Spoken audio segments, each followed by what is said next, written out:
last thing we're going to cover in this really long chapter are types of reactions. The book doesn't really go into much detail on this, but you really need to take some time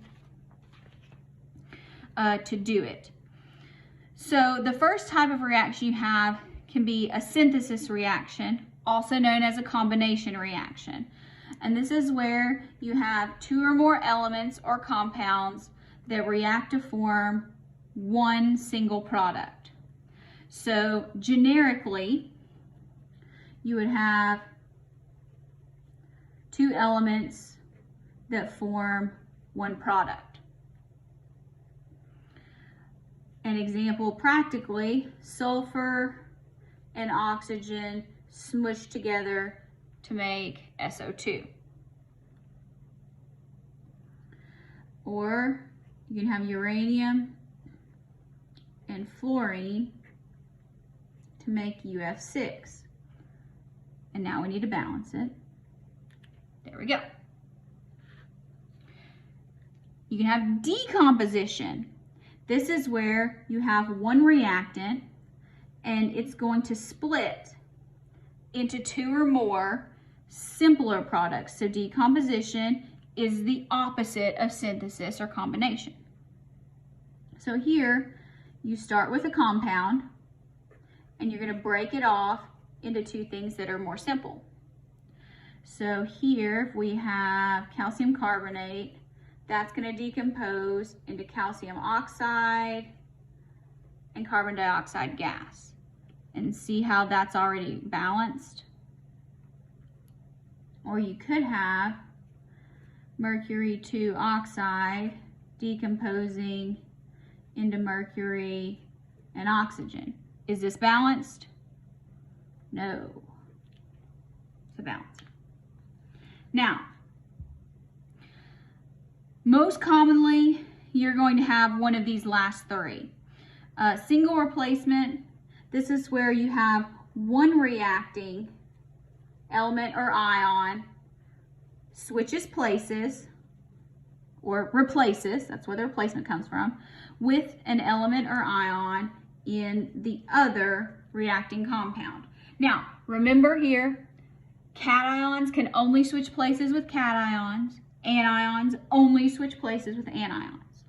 So here, if you have a single and a compound, and let's say this is a metal, so your metal would replace,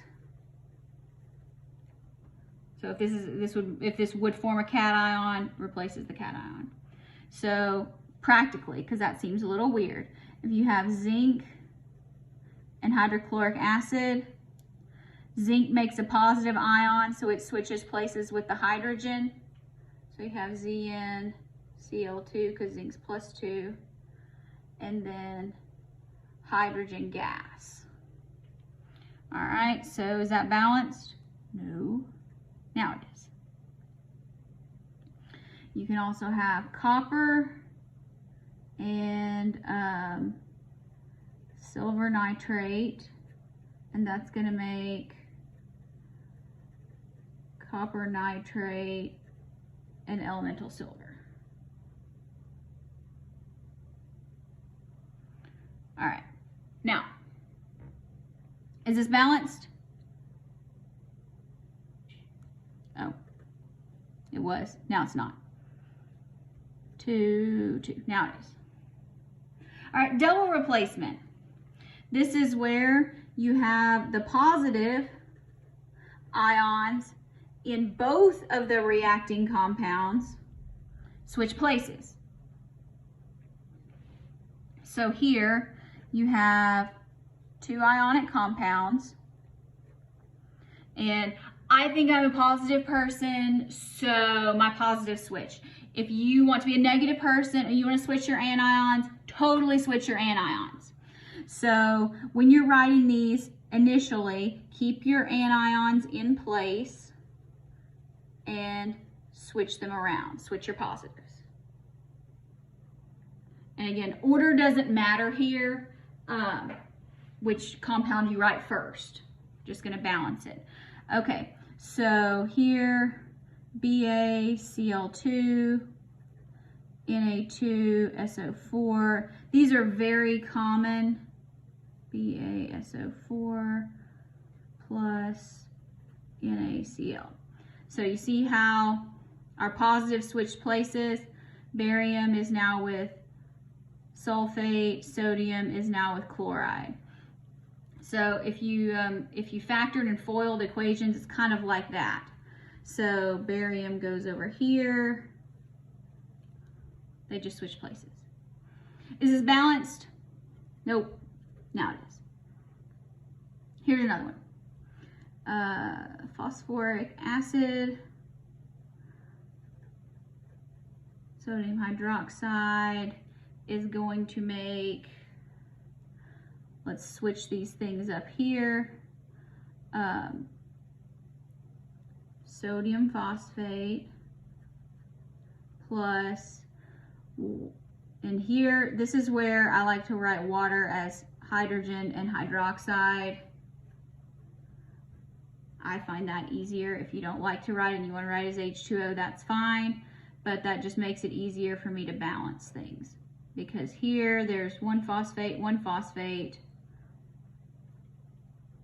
3 sodiums. Now look, 3 hydroxides, 3 single hydrogens, 3 single hydrogens. That makes it easier for me.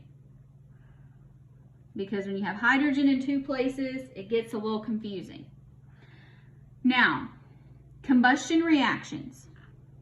Combustion reactions is where you have something that contains carbon, an organic fuel. So like gasoline, it's going to burn in oxygen from the air, and it's going to produce 3 things. It's always going to produce carbon dioxide, water, and heat or energy. So here's an example. If you have C3H8 plus oxygen, gonna make carbon dioxide and water. These are the hardest ones to balance. So I always, because you have oxygen in multiple places and hydrogen in multiple places. So I always like to balance carbons first. Carbon and carbon, so I need 3 of these. Next, balance your hydrogens. So do carbon first, then do your hydrogen second, then do your oxygens last. Because you may need to multiply the whole equation. And this one I don't think we will. But, so now we have 8 hydrogens, 2 hydrogens, so we need 4. All right, so now let's add up our oxygens. 4 oxygens and 6 oxygens. 4 plus 6 is 10, 2, so we need a 5 here. Now, let's do another one, like if we had C2H6 plus oxygen, CO2, H2O. Let's try that.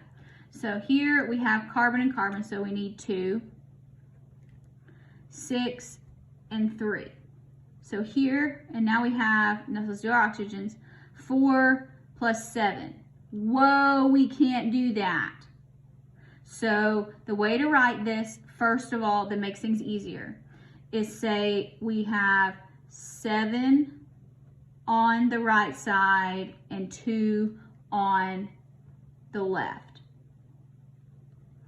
Whoa, that's really weird. Well, we can't have fractional. So now let's multiply the whole thing by 2. So if you have, that gives us 2 CH2, 7 O2, 4 CO2s, 6 H2Os. So 4 carbons, 12 hydrogens, 14 oxygens, 8 plus 6, 14 oxygens. So that's how you fix that. So whenever you have an odd number here on your waters, you're going to have to multiply the whole thing by 2.